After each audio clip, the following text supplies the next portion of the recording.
बदतमीज। कृपा पढ़ी लिखी, नौकरी पेशा और आत्मनिर्भर थी। कृपा के पति कनिष्क बाहर दूसरे स्टेट में पोस्टेड थे। कृपा ने अच्छा सा घर रहने के लिए लिया हुआ था, जिसमें कृपा के सास ससुर और खुद कृपा रहते थे। पति कभी कभी छुट्टी लेकर आते। एक देवर था जो उम्र में कृपा के बराबर ही था। काम की तलाश में दूसरे शहर जाता और कभी घर आता रहता था। कृपा को जॉब करते हुए 6 साल हो चुके थे और हम उम्र देवर जी अभी भी जॉब के लिए भटक रहे थे। घर में जब तारीफों के पुल बंधते तो सिर्फ कृपा के पति कनिष्क और कृपा के देवर के।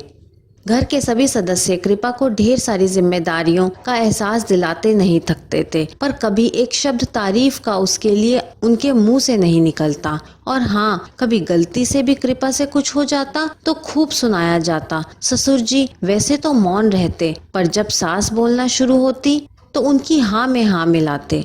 आज कृपा ने खुशखबरी सुनाई कि वो माँ बनने वाली है।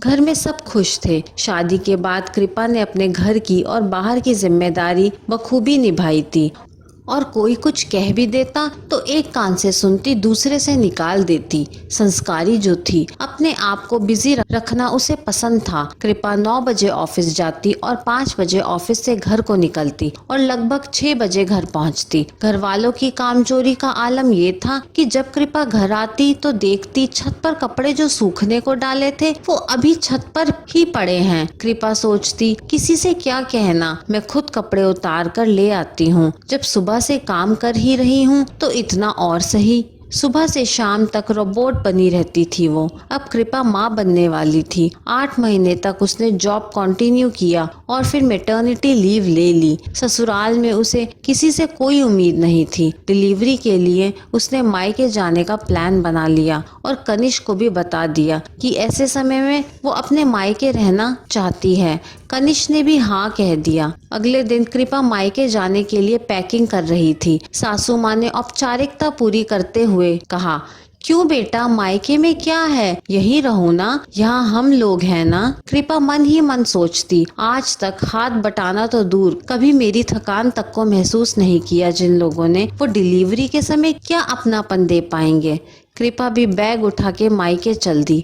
कुछ परेशानियों के चलते कृपा को ऑपरेशन से डिलीवरी करानी पड़ी। कृपा ने एक प्यारे से बेटे को जन्म दिया। कुछ समय बाद कृपा वापस ससुराल पहुंच गई थी। कृपा के ऑपरेशन के घाव सूखे भी नहीं थे। अब घर की जिम्मेदारियों के साथ साथ बच्चे की भी जिम्मेदारी उसके ऊपर थी। वह किसी से कुछ नहीं कहती, अपने काम में लगी रहती। उसने एक मेड हेल्प के लिए रख ली। कुछ दिन के लिए उसने ऑफिस ज्वाइन किया, फिर चाइल्ड केयर लीव ले ली। छुट्टियां खत्म होने चली थी। बच्चा 1.5 साल का हो गया था।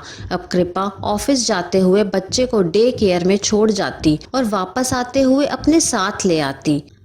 कनिष्क घर आने वाले थे। कृपा ने सोचा कनिष्क अपने बेटे और कृपा को देखकर बहुत खुश होंगे कि कृपा कितने अच्छे से अपनी सारी जिम्मेदारियां निभा रही है। कनिष्क घर पहुंचे। आज कृपा के ऑफिस से घर पहुंचने से पहले ही सासू माँ किचन में पहुंच के खाना बनाने लगी थी। कृपा भी कनिष्क के आने से बहुत खुश थी। कृपा डिनर के बाद किचन समेट रही थी। कनिष्क की आवाज सुनाई दी, माँ तू चिंता मत कर, तेरा बेटा जिंदा है अभी। कृपा समझ नहीं पाई कि ये क्या हो रहा है। जैसे ही कृपा और कनिष्क अपने कमरे में पहुंचे, कनिष्क बोला, देखो कृपा, मैंने तुमसे कहा था कि माँ से काम नहीं होता और तब भी तुम उनसे काम कराती हो। कृपा ने कुछ बोलने की कोशिश की। कनिष्क, मैंने कब, हाँ, ज्यादा भोला बनने की कोशिश मत करो तुम्हें शादी में जो जेवर दिए थे वो माँ ने संभाल के रखे थे, वो भी तुमने मांग लिए। कनिष्क, मुझे शादी में जाना था इसलिए पहनने के लिए मांगे थे। पर कृपा, तुम्हारे मांगने का तरीका सही नहीं था। क्या तरीका कनिष्क? और जो तुम्हें महंगी साड़ियाँ गिफ्ट की थी हमने, वो तुमने अपने मायके पहुँचा दी। कनिष्क, वो तो दीदी आई हुई थी एक दिन के लिए। उन्हें अचानक किसी पार्टी में जाना पड़ा तो उन्होंने थोड़ी देर के लिए एक साड़ी मंगवाई थी। आप दोनों भाई भी तो एक दूसरे के कपड़े शेयर, और तो और तुम बच्चे को भी उनसे दूर करने में लगी हो। बच्चे को डे केयर में भेजने की क्या जरूरत है? कनिष्क, पर तुमने ही तो कहा था कि माँ पापा बच्चा नहीं संभाल पाएंगे। अच्छा, और जो तुम बिना पूछे कुछ भी खा लेती हो, उनका क्या बहाना है तुम्हारे पास? कनिष, तुम तो पढ़े लिखे हो ना। 1.5 साल का बच्चा दूध पीता है मेरा, और मुझे बहुत जल्दी भूख लग जाती है। और तुम खुद ऑफिस जाते हो, तुम्हें पता है कि जब वर्कलोड ज्यादा होता है तो लंच का टाइम भी नहीं मिलता, और घर आकर कुछ खा लिया होगा। वैसे तो मैं पहले सबको पूछती हूँ, उसके बाद ही। मुझे कुछ नहीं सुनना, ये ड्रामा बंद करो तुम। ऑफिस ऑफिस, घर की जिम्मेदारियां कौन निभाएगा? कुछ नहीं सुनना मुझे अब। ज्यादा परेशानी है तो जॉब छोड़ दो तुम। अब कृपा सफाई देकर थक चुकी थी।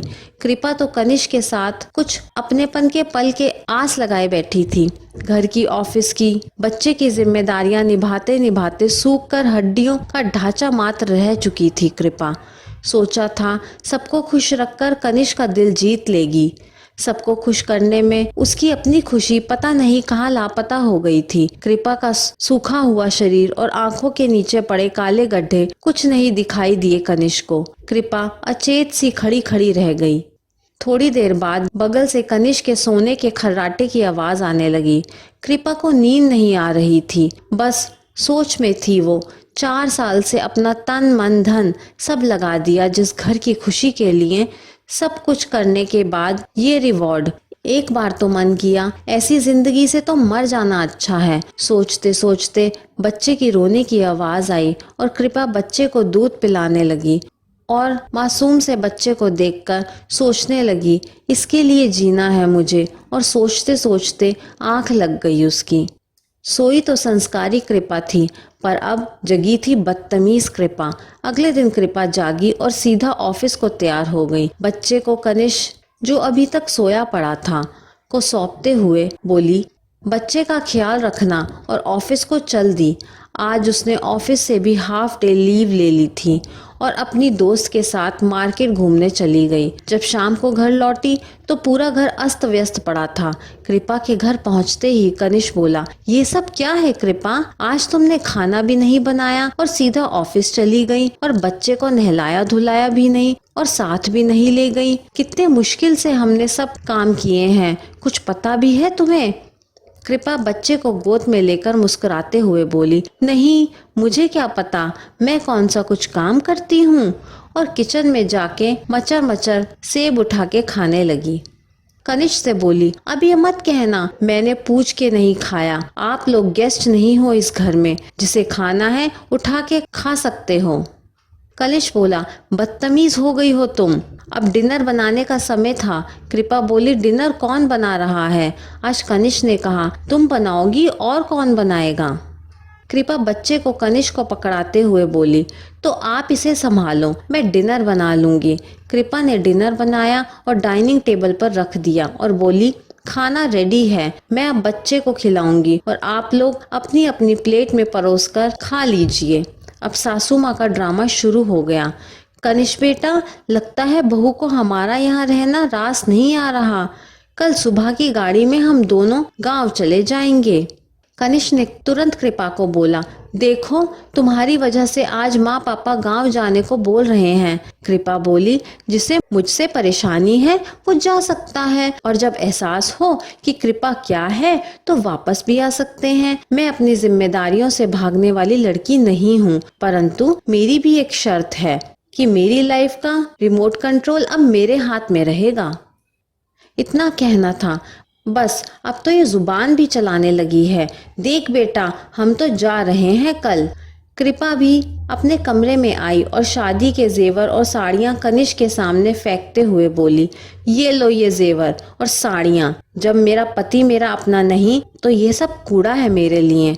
और हाँ, जॉब छोड़ने की बात कह रहे थे ना, तो मुझे लगता है कि आपको छोड़ देनी चाहिए, क्योंकि मुझसे अच्छा ख्याल आप रखोगे अपने पेरेंट्स का। क्यों, आपका क्या कहना है? कनिष्क अब चुप था। अगले दिन कनिष्क के माँ बाप गांव चले गए। दिन यूं ही बीतते गए और अब कनिष्क की छुट्टियां भी खत्म हो चुकी थीं। कुछ महीनों बाद सासू माँ का फोन आया, कनिष्क बेटा, गांव में तो कोई फैसिलिटी नहीं है, वहाँ तो आराम ही आराम है, तू बहू को मना ले। हम जब से यहाँ आए हैं परेशान ही हैं, पर उससे ये मत कहना कि हम यहाँ परेशान हैं। अब कनिष्क की बारी थी। कृपा, वो माँ और पापा यहाँ आने को बोल रहे हैं, कह रहे कि पोते के बगैर मन नहीं लग रहा उनका। कृपा मन ही मन मुस्कुराई और बोली, मैंने कहा था ना कनिष, ये उनका घर है, वो कभी भी आ सकते हैं, मुझसे पूछने की कोई जरूरत नहीं है, पर मेरी शर्त याद है ना। सास ससुर वापस आ चुके थे। कृपा भी मुस्कुरा रही थी, उसकी आंखें जैसे बोल रही थी, अपना स्टैंड खुद ही लेना पड़ता है। अब कृपा ने सबको उनकी सामर्थ्य के अनुसार काम भी सौंप दिए थे।